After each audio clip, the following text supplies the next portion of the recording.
Hello everybody, welcome to the channel. Thank you so much for joining me. This workout is workout A in the Kettlebell Fundamental Beginners Program. If you don't already have that PDF, you will find it in the description for this video. And if you're not sure what weight kettlebell you'll need, you can also download my free kettlebell weight and style selection guide, which is also in the description of this video. We're gonna warm up together. So all you will need to do is gather 1 to 3 light to medium weight kettlebells. And if you have it, a Swiss ball. If you don't have a Swiss ball, no big deal.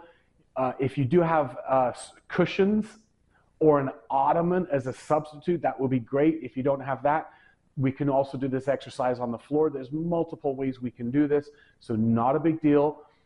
If you do happen to have a Swiss ball handy though, that would be wonderful. You can grab that and we will warm up together. So grab your equipment, make sure you have a great place to train with no obstructions, and let's get started. So we're gonna warm up together, but if there's something that you prefer to do other than what I'm showing you here, by all means you can do that. I'm just gonna put in a few of my favorite warm-up exercises that I like to do.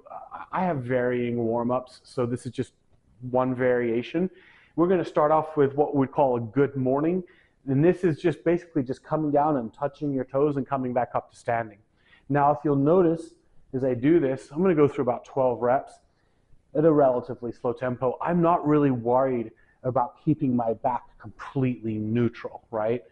Now if you have a back pathology, if you've got a herniated disc or something like that, this would be a bad exercise for you to do. Or if you are going to do it with an injury like that, just keep your spine in neutral alignment, and then you might sacrifice a little bit of depth. But if your back is otherwise healthy, then you should be perfectly capable and it should be perfectly safe with this natural, what we call lumbo-pelvic hip rhythm, to just come down and just round your back, just kind of like you're picking up a pencil off the ground. And one way that I always know if somebody does have a back pathology is when they go to pick up something very light off the ground, they have to keep their back straight as a board when they do it. Oh, like that. You know that somebody that's doing that probably has a severe back injury or a history of back pain. So this is a very simple little way just to get our hamstrings and glutes just kind of warmed up a little bit. Very natural. Body weighted good morning. Okay, now what we're going to do is a high knee where we're going to cross one knee to the other side of our body towards the elbow of the other arm. So it's like that, and then to the other side, and then there. So we're just kind of like doing like a marching in place with a little bit of that sort of rotation and crossover of the knee. This is just one of many examples of things that we can do. At this point, what we're trying to do is warm up our body, quite literally, and we're trying to get the blood to come out of our organs and also out of assisting things like digestion and out into the muscles. Drive synovial fluid out to the joints. And there we go. Another one that I love to do when I warm up is this back stepping lunge. So just to begin with, we're going to just bring our feet narrow. We're going to take a long stride back. And there is a little bit of a balance requirement here because you got that long linear stride. Take the knee down and then come back to standing. And if you're a little bit tight and your body is like waking up, then don't worry about how deep you go. Don't worry about how fast you move. Just, it's a warm-up. Switching legs with each rep, alternating back stepping lunge. Now, let's do this. As you step back, bring your hands up and over. And as you do this, take your hands all the way up overhead. You feel the extension in the lumbar and thoracic spine. that beautiful extension. Long stride back, arms up.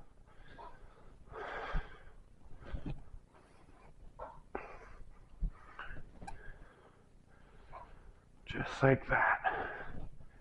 And don't do these to the point where you start to get tired.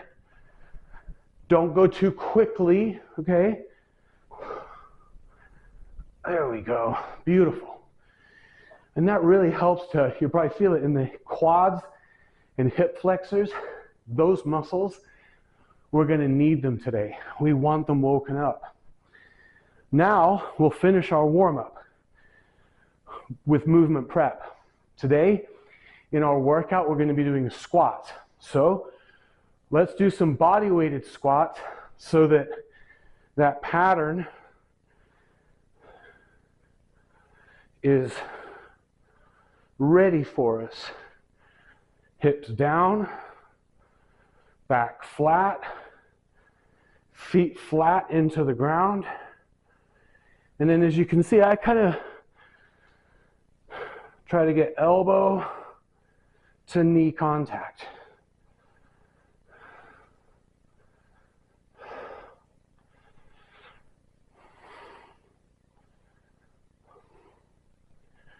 Just about 12 reps. Or just a body-weighted squat with, just a very moderate tempo. We don't need to move that quickly. Focus. Feel your feet flat on the ground. Your back staying flat.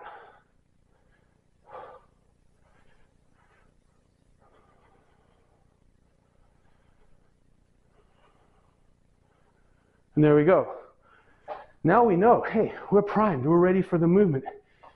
We add an extrinsic weight like a kettlebell, it's not a shock to our body. So we're warmed up. At this point, grab sort of like a more medium weight kettlebell. We'll be doing squats and rows. We might need a little bit of a lighter kettlebell for our second superset. We're going to go 2 exercises back to back, squats and rows. So at this point, you probably want to grab a light kettlebell, and as we get into the second set of this superset, you can choose to go heavier. But begin your first set with a nice light weight, and then decide from there what you'd like to do. Either stay the same or move up in weight. So I'm going to grab this 35, and this is not going to, make me get out of breath or anything like that to where I'm not able to help with instruction and coaching on the level that I need to. So for you guys, don't worry about what I'm using. Start off with a weight that feels light, and keep that in mind that, hey, maybe I'm going to move it up in the second set based upon my experience. You're also going to decide, am I doing 3 sets of each of these supersets, or am I doing 5? I will be guiding you through all 5 of both supersets, because there's a set window, as I mentioned in the introductory video to this series, and as is noted on the PDF, there's a set window of 3 to 5 sets. So you can decide how many sets you're going to do based upon, first of all, if you think you're going to get really sore, you're very new to this and you don't want to get super sore, do 3 sets. You may also do 3 sets if you're pressed for time. I'll guide you through 5, so if you only want to do 3, then fast forward, write a couple of sets or whatever you need to do to get to the second superset, and then end the workout early, all right? So here we go. We're going to start off with the goblet squat. And so here we go. We're going to start with a goblet squat. We're going to begin with both hands on that kettlebell. You can just deadlift it up very safely, and then 2-hand curl it into this position here. And from there, you can kind of shimmy your hands a little bit, as you notice, down to the bottom of the horns of that handle. If you don't like that position, this is also a great way to hold it. Honestly, it doesn't really matter. It's just personal preference. What do you prefer? So from here, let's do our goblet squats. We're going to go 12 reps. And if you notice on the PDF, it says for the rep count here, 12 or -2. That -2 means that you will stop 2 reps shy of your form breaking down due to fatigue, regardless of how many reps you are at. You're going to stop at 12. If you get to 12, you're not going to go beyond that. But if you get to 8 and you notice that you're starting to get fatigued and you don't have more than a couple reps left, you're going to put it down. Don't go to failure. Stop 2 reps shy, okay? If you notice that you're consistently missing the target rep count, then you may want to consider going slightly less weight, okay? So 12 or -2, and there we go. 0 rest, moving into a bent row. So here we go with bent row. A couple of pointers I'm going to give you as I start. One is elbow on the knee, or resting your hand and knee on a bench. What you don't want to do is have no way to base your core like this for all 12 reps, because then when you switch, you do the other hand, that's 24 reps. And those extensors in your back, we're going to need them when we go back to our squat. We don't want those exhausted. So with this bent row, make sure you're bracing like I'm doing here, elbow on knee, or using a bench. That's totally fine too. Also, when you do is make sure you're keeping your back flat, okay? It's really not even a safety issue. If you're braced and you end up rounding, the likelihood of injury is pretty low unless you're doing something crazy. But if for no other reason than developing good habits and using it as an opportunity to strengthen those stabilizers, keep your spine neutral, all right? We are in a 60-second rest. We're about 10 seconds in. We're finished with our first set of this superset. Goblet squats and bent rows. Like I said, we're going to go through 5 times, 5 sets with the rep count that I've laid out for you. 12 or -2 squats, and also on those rows. If you look at the PDF, you'll see the superset, the set window, the rep count. You'll also see tempo. We're going to go in about 15 seconds. We're going to go with our second set of squats. I do go into tempo and all of the acute variables a little bit more in the introductory video to this program, going in 3, 2, 1. So for more detail on all of those acute variables, watch that video. But the tempo is the speed of movement as well as the speed of the isometric hold. You'll also notice in the acute variables for each exercise the rest interval. Here I am, I'm showing you my profile. It's a little bit more information for this sagittal plane movement.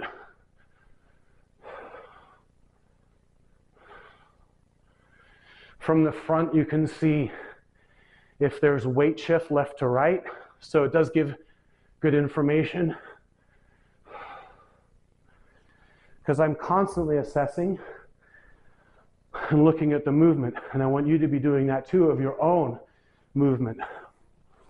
0 rest into bent rows. Here we go.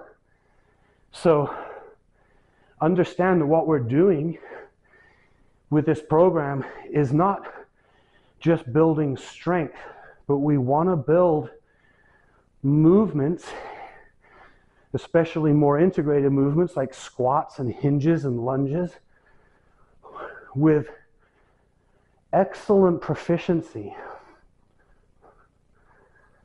technically, motor patterns dialed in. That way, when we speed those movements up, or we add movement on top of movement on top of movement within a single lift, your body has the foundation it needs. Those motor patterns ingrained so that you can do them without thinking about it.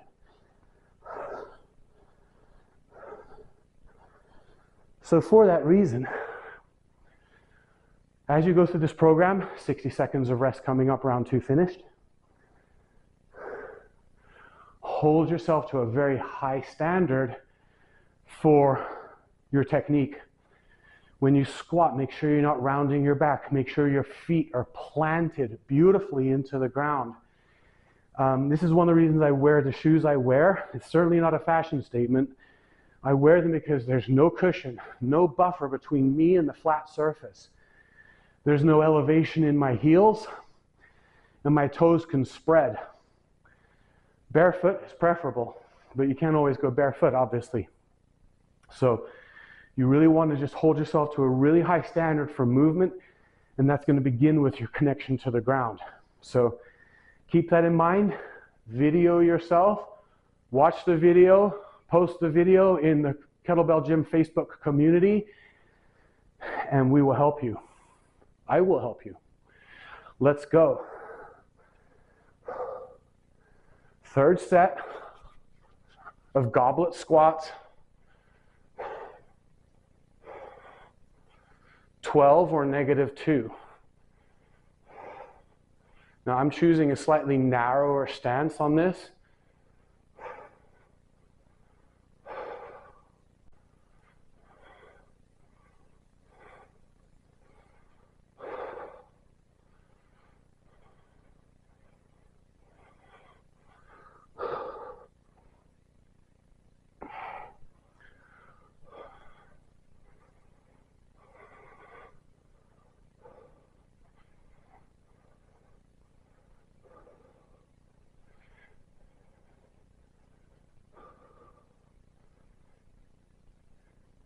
Nine, just focusing on the hips going down, back staying flat.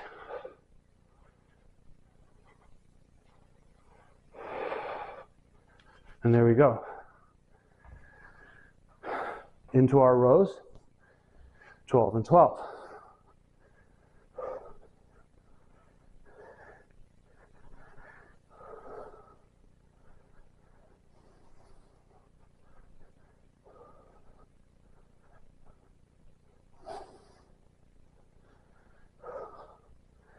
You notice the tempo in those rows is 1-0-1. So it can be a pretty fast concentric and eccentric, but on the eccentric, make sure you're controlling the bell back down. You're not just letting it fall. It certainly shouldn't be kind of catching at the bottom and pulling your elbow. So keep the eccentric controlled.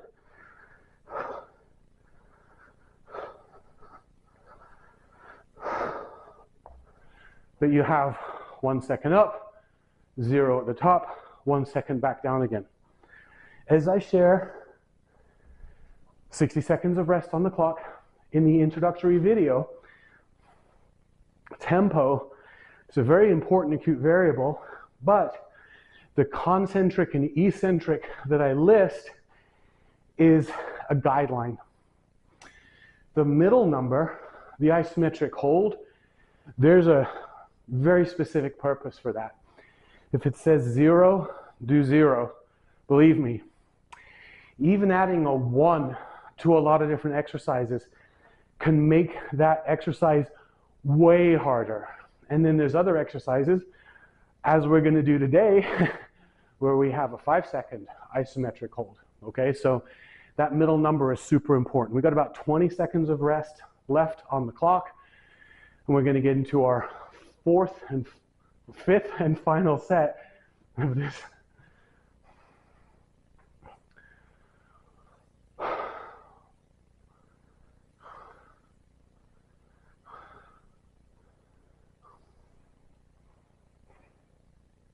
And we're gonna get in. We have about 10 seconds left on the clock, and we're gonna get into our 4th set of 5 of this. So get ready, you guys. Again, I'm gonna show you my profile, just a little bit more information. And here we go. Let's pick those kettlebells up.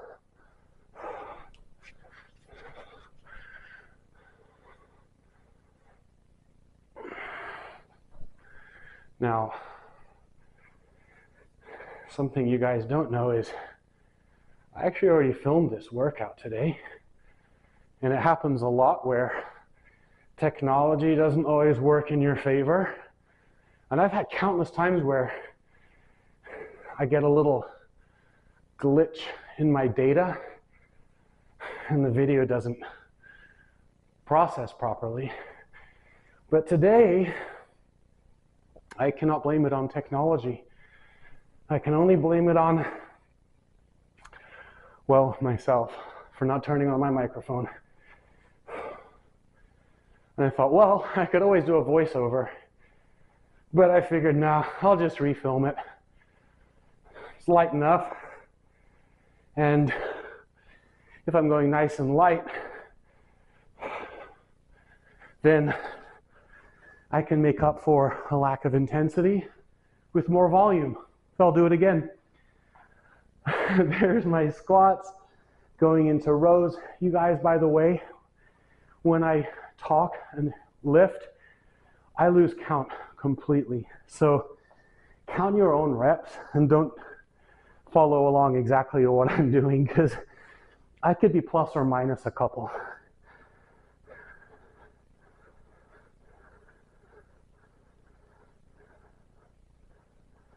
Back into the bent row, 4th set, finishing off our 4th set of this workout. Here we go.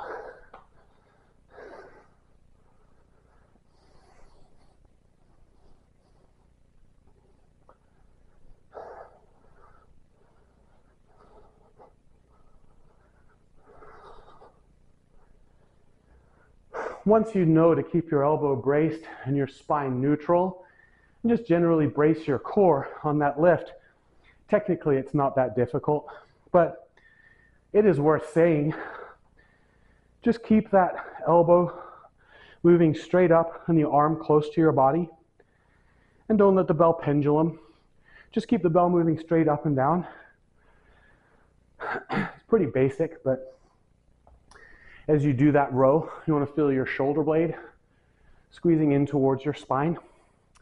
It's possible to lift that row predominantly with your bicep. It's almost like you're curling it like this, as opposed to pulling and rowing with your back. So if you feel like you're doing that, focus on that shoulder blade, adducting, moving in towards the central line. We'll go in about 15 seconds. For our 5th and final set of our 1st superset. We have 2 supersets in this workout. Each superset, two exercises. Going here, let's get these bells up. I'm used to just cleaning them, which is a more advanced technique. I haven't taught you that yet. So just however you get it up here, you don't have to try to be fancy with it. Okay, just curl it, deadlift it and curl it up to this position, okay? A lot of the things that people struggle with when it comes to kettlebell training and progressing their training is the grip on the kettlebell and the transition, especially from what we call hook into spear.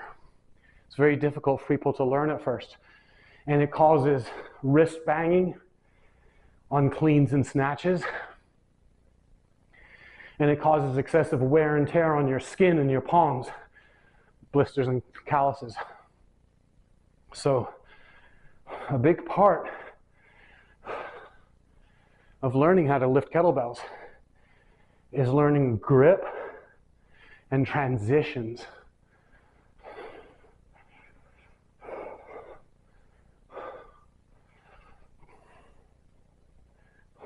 Elbows to knees, I'm guessing that's roughly 12 reps.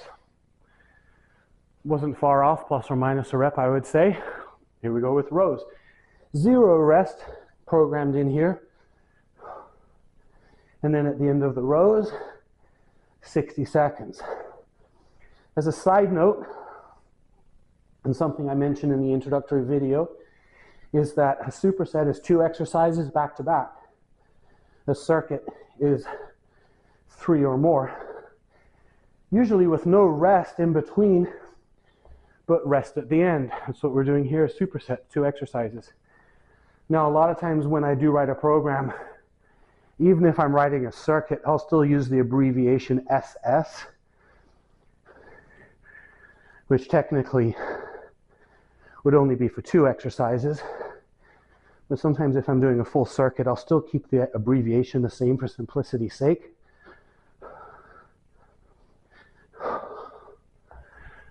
But there is the end of our first superset, and definitely energetically the greatest expenditure as far as the exercise we're doing today. Squats, big muscles, lots of core, and then of course the rows also. Quite a lot of energy used on those exercises, on that exercise. Some of the bigger muscles. As we progress into our next superset, we're going to notice it's not quite as big of muscles that we're using, a little bit less energy expenditure, and also we're following the progression that I share with you that we should always follow, which is complex exercises first when your nervous system is fresh, exercises as we get further into the program. Okay, so I am putting this sort of like, for me, this is a light kettlebell. I'm going to put that away, and I'm actually going to go with an even lighter kettlebell. And we're going to need this for one exercise because we're going to need, if you have it, a Swiss ball for the next one. If you don't have a Swiss ball, a yoga mat would be good. Cushions would be good. An ottoman, if you have one, that might work as a substitute for a Swiss ball. We're going to do an extension, a spine extension exercise called the prone cobra. I want you to learn this exercise. If it doesn't work well for you today, meaning that you don't have the right piece of equipment, buy that Swiss ball, and I'll give you some instructions at the end of the video on how to do that. They're not expensive. But for now, grab either a yoga mat, cushions, Swiss ball, and the kettlebell that you'll need, and let's go with our second superset. So I'm going to talk and move at the same time, so I may be a rep ahead of you. That's totally fine.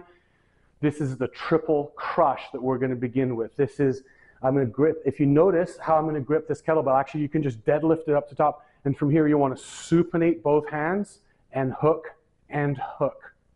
Then from here you can rotate at the shoulders a little bit as you bring your thumbs around to here. Okay, so there's your grip. Now from here we're going to go bicep curl, shoulder press, tricep extension in one sort of fluid triple crush movement. So curl, press, drop it back. It can almost touch the like C6 in the back. Tricep extension, pull it down, and then return it back. Back up, nice and controlled eccentric. As soon as it gets close, I almost actually feel it touch the tag on my shirt, and then I return it, okay? So this is your triple crush. One of the variables that we've talked about in this PDF is tempo. For the tempo for this, I put 4-0-4. And what that means is that you're roughly 4 seconds per entire cycle, concentric, and 4 seconds for the entire cycle, eccentric. It's a rough guess.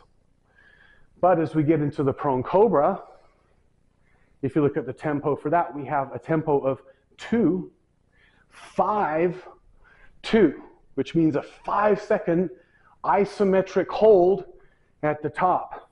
You'll also notice that the rep count for the prone cobra is 6, so it's a much lower rep count, and that's of course because of that higher amount of time under tension and that long isometric hold. So just pay attention to the tempo, especially of this prone cobra coming up. So I think that was roughly 12 reps. When I talk, I lose count. Keep your count of your own, please. Now moving into the prone cobra. I am actually going to grab a yoga mat, and I'm going to do my first set on a yoga mat to show you guys how you would do that, because I know there's a great likelihood you don't have a Swiss ball. Oh, never mind. There's a yoga mat right here. Okay, so if you don't have a Swiss ball, this prone cobra, you're going to come and lay prone on the ground, and it's really what we would also call a Superman. You're going to drive almost like you feel like you're pushing your hips down into the mat, and you're going to pull up and away. We're going to hold for 5 seconds.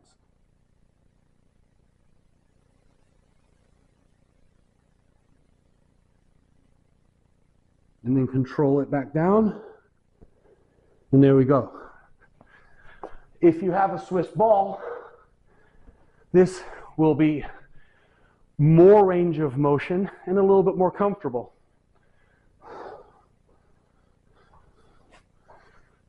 Hugging, coming up, and holding. 5, 4, 3, 2, 1. And controlling it nice and slowly back down. 0 seconds inflection at the bottom, right back up. 5, 4, 3. And nice and controlled. Stay with me for 6 total reps of this prone cobra. If you don't have a Swiss ball, hop onto Amazon or wherever you get your sporting goods and get an anti-burst Swiss ball. You'll be surprised at how inexpensive they are. You'll be surprised at how durable they are. And you'll be surprised at how versatile they are. You get a lot of bang for our buck out of a Swiss ball. The one that I'm currently using is a medium 55 centimeter. So what I encourage for 90% of people. If this is too big, a 45 centimeter or a small. If it's too small, then a 65 centimeter or a large Swiss ball. There's 5 seconds at the top, 6 reps, controlling it back down. There is our prone cobra. Set number 1 of our set window of 3 to 5 total sets. We'll see if this will stay here. Probably not. As long as it doesn't chase me down, I'll be okay. 60 seconds of rest, and then we're going to triple crush. I think we're about 10 seconds in, so I'll give you 50 seconds, and we're going to go triple crush. Hey, the rest period on the second superset, not as important because these are much less energy consuming exercises. So we may not need it as long of a rest. Also, we're not using the same muscles at all in these 2 exercises. But it's nice to build in a little superset, plus it gives me an opportunity to talk about the things that we're doing. But I do really encourage you to get a Swiss ball. Again, make sure we'll get about 20 more seconds of rest. Make sure you get an anti-burst. An anti-burst will still pierce if something sharp goes through it, and it will still get a hole in it, but it won't blow out on you and put you straight down to the ground. It will slowly deflate. Going in 3, 2, 1 with our triple crush. Here we go. And they're not expensive, you guys. I'd say the only downside with a Swiss ball is that, they take up a little bit more space, of course, than say a kettlebell does. That's probably like 5 kettlebells worth of real estate right there. And then if you have kids like I do, they're going to be attracted to it. So it's nice to have a place that's a designated spot for the Swiss ball. So it's not just bouncing around in a room somewhere. I would recommend that you do have a place that you kind of designate, like, okay, that's where I'm going to store it. And then, you're walking around at night trying to get a glass of water and you trip over your Swiss ball that's bouncing around the kitchen or something. So triple crush, this is a great exercise. The reason I put this in the program, by the way, you guys, is mostly just to help to condition your grip strength and a little bit also of upper body strength, stability, and range of motion. Obviously, this is not one of these sort of like typical kettlebell lifts that you see people doing. I just think that this can be really handy for beginners because a lot of kettlebell training is in the grip, the ability to hold on to that kettlebell when it's a little bit fatiguing, which you're probably going to notice right about now in your set. And then also through that strength in your grip, you're going to be able to learn the grip transitions that oftentimes are one of the most difficult parts about progressing your kettlebell training. Part of the reason I think that people have so much problem with training with kettlebells is that they don't have like a logical progression of like learn this, then this, then this, then this, and this. And so if you learn how to clean, but you didn't first learn how to do a rack position and you didn't master your deadlift and your swings and you didn't do all of those things in a logical order, then you start banging your wrist and then you start posting videos of, hey, what am I doing wrong? We're going to go on these prone cobras. Here we go. 6 reps, 5-second static hold. Now I told you I already filmed this video once today and I was getting in the habit of forgetting to do the long static hold right here, so I'm going to try not to do that. I was doing my normal prone cobras, which is just kind of like a 1 second. Because I do a lot of this exercise. These exercises on the Swiss ball, no matter how advanced you get, you'll always be able to use them in your warm-ups, in your cool-downs, in your mobilizations, all types of things, rehab. The Swiss ball is just one of those things that you never outgrow it.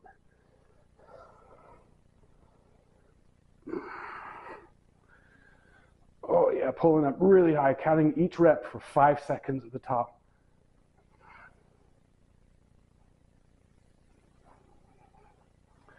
So anyway, as I was saying, it's really a matter of progressing properly from one exercise to the next, learning the grip transitions and the positions that you're going to be utilizing. You have to learn those things before you learn the lift itself. And that sounds kind of weird, but if you learn how to do a kettlebell clean, but you don't know how to do the kettlebell rack, then when you clean it up and you don't know where that bell is supposed to end up, you're never going to have a good result. And you have to learn the grip transition before you learn the exercise itself, all of those things. So there we go. There's our prone cobras, 60 seconds of rest, looking off at my clock. And then we're going to get into our third set of triple crush. Again, this is a set window of 3 to 5 sets. I'm taking you through all 5 sets. If you are a novice, if this is all new to you, don't go to 5 sets today. Go to 3. This is all explained in the introductory video. You may feel great in the moment, but then tomorrow, because everything was so new, you're way more sore than you anticipated. And not that it's necessarily a terrible thing, but sometimes if you're so sore you can't really even move properly, that's just detrimental, right? That's not what we're looking for. So if this is really new to you and you're just picking up a kettlebell for the first time and that type of thing, stick to 3 sets, then go to 4 sets after a couple of weeks, then go to 5 sets after like 4 weeks, between 4 and 6 weeks. And when you can do 5 sets of this whole program without really any problems, with good form, and you're not excessively sore, then it's time to progress to the next program, all right? So here we go. Let's get into triple crush, set number 3. Big range of motion, training and holding on to those horns of the kettlebell, getting the grip strength training that we're going to need as we start to progress. So much of kettlebells is in the grip strength. And like I said before, the grip transitions.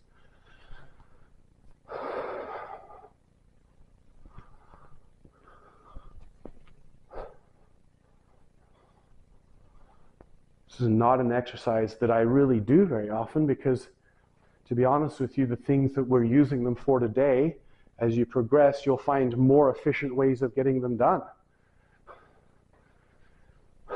But it's a great exercise.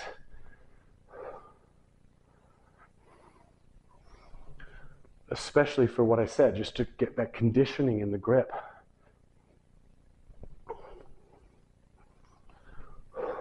So I don't know what my rep count is. I'm going to guess 11, and I'll do one more. I could be over. I have a feeling I could be over, but who knows? Just work at your own count. And let's get into these prone cobras. 6 reps, 2-second concentric, 5-second isometric, 2-second eccentric. 3, 4, 5, 1, 2, 1, 2.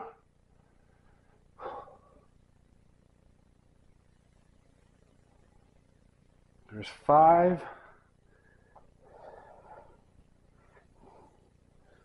Why are we doing long isometric holds with extension here? Because a deadlift with a 2-0-2 tempo would require about a 4-second isometric hold in extension.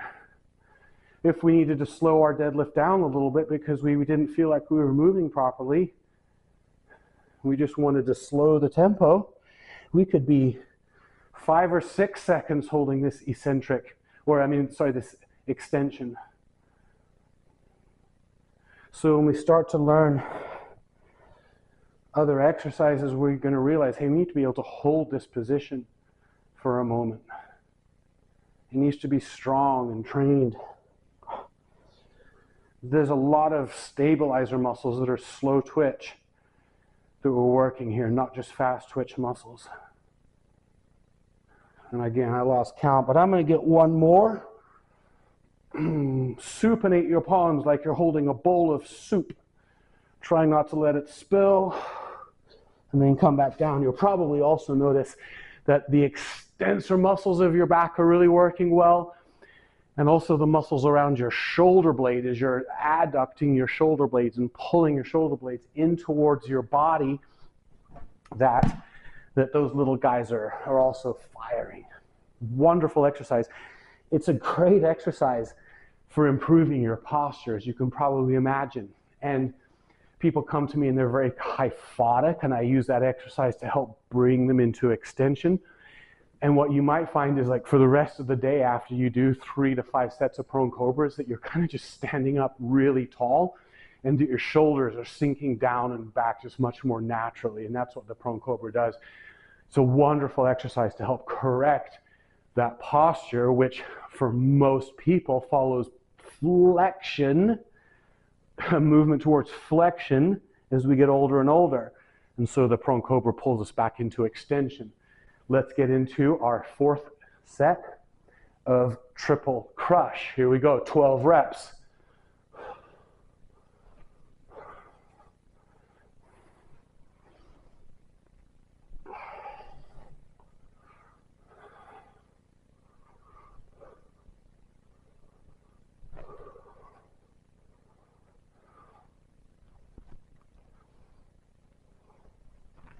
You bring this kettlebell up overhead, feel the extension again in your spine.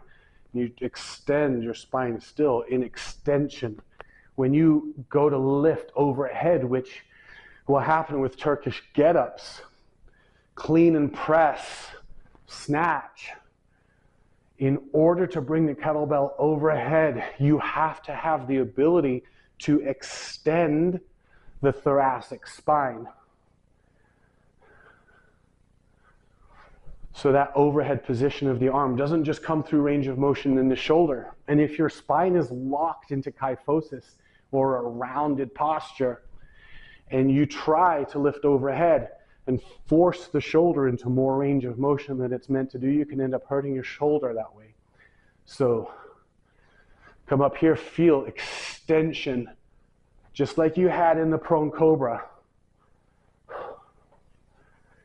And I don't know how many reps, but I'm guessing that was 12.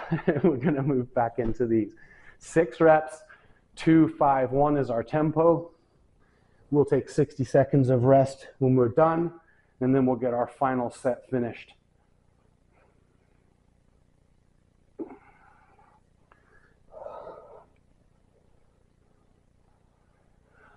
Here's how we learn complex movements, is we break them down into their core components. This is one of the core components, back extension. It's one of the core components of deadlifts and squats, swings, cleans, and snatches, all of these exercises. So the stronger you make this, the more you connect your nervous system to these connections of extension. The stronger you're going to be. Kettlebell training is not just about muscle. It's about the nervous system. One of the things that you're going to find is that you rapidly increase your capabilities. Not because you built twice as much muscle as you had only a month ago, but because your nervous system learned how to use what was already there much more effectively. I see it with every single client that comes in my doors, and I see it constantly in my own training. Anytime I'm doing a lift that I'm not highly technically proficient at, when I practice that lift and pour myself into it for a short period of time, I'll sometimes double my output with that particular exercise in a very short period of time, because my nervous system put two and two together, learned how to use what was already there much more efficiently. And that's what you're going to find with kettlebells. A lift that felt virtually impossible 3 or 4 days ago now feels easy, and you're wanting to go much heavier just because it feels too easy without. Obviously, be very careful as you go up in weight. Final set, triple crush. Here we go. But my point is that we are not simply waiting for muscles to get bigger, to get stronger. We're teaching our nervous system with every single rep. That's why holding yourself to a very high standard for technical proficiency is so important.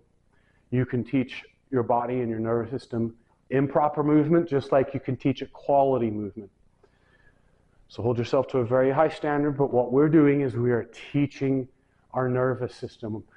We're teaching our nervous system how to utilize what's already there. One of the examples I give here is a Formula One car. And if you get into a Formula One car and you try and drive it right now, you'd probably crash into the wall or slide out around the first turn, or you wouldn't even be able to get the car started in the first place. You'd probably get a faster time in your commuter, RAV4 or CRV or whatever you drive than you would get in a Formula One car, because you know how to drive that RAV4, that CRV or whatever. Now, if I put a race car driver in that Formula One car, he's going to fly through that track. Well, your body really is the Formula One car. That's how complex it is.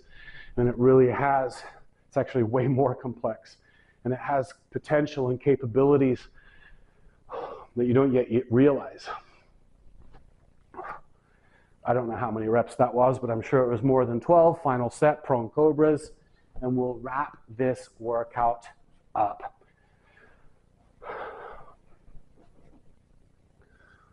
So what we're going to do is we're going to teach you how to use what's already there much more efficiently. We're going to teach your nervous system.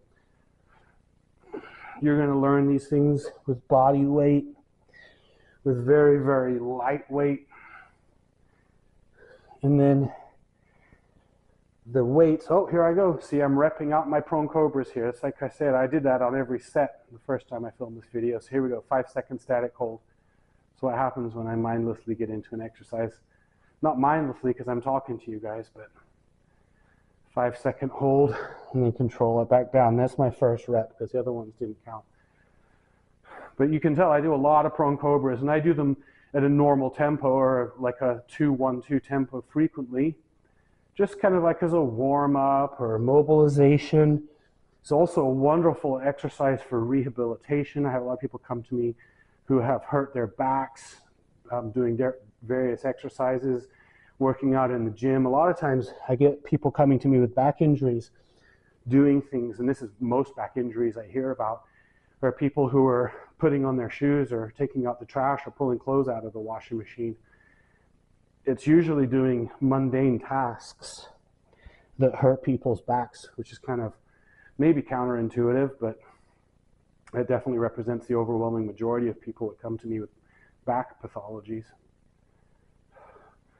And I think that just goes to show how people tend to lack the stability in the core that we really need to be able to navigate through the world and in our daily lives.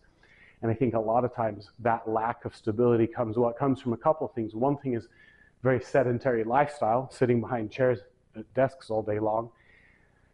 And it also comes, in my opinion, from too much seated and laying down exercise, right?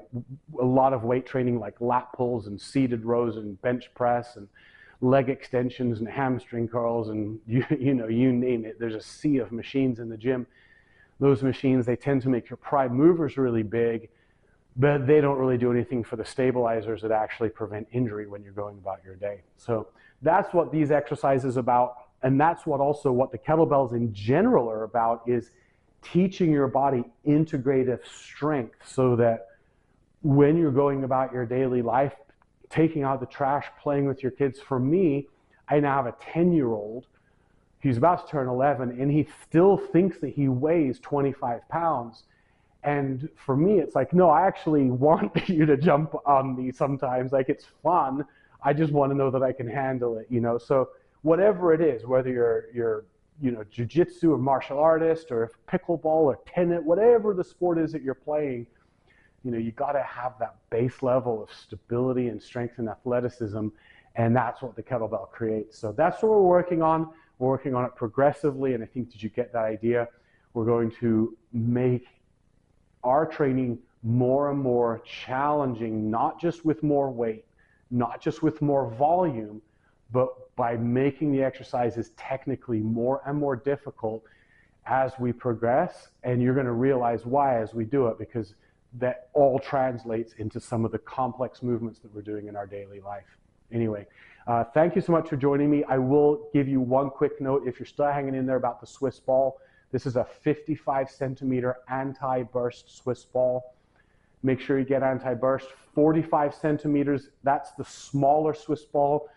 I'd say 90% of people want the medium, 9% want the small, and about 1% want the large, the 65 centimeter. It's pretty unusual. I have a 65 centimeter. It very rarely gets used. So I would say 99% of the time you either want the medium, which is 55, or the small, which is 45 centimeter. They're really not much more than about $25 or $30 for a good anti-burst Swiss ball. And they last for a very long time, you guys. And they're super versatile, so I do really encourage them for your home gym. Enough said.